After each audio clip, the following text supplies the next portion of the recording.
We heat them, slam them, vibrate them,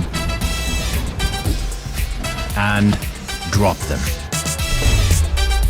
Because accidents happen, even with Bob's careful movers. We inspect this and examine these, because kids will be kids.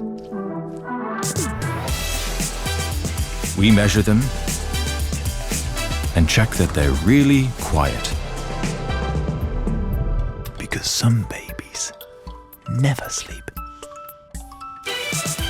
We test them because you test them.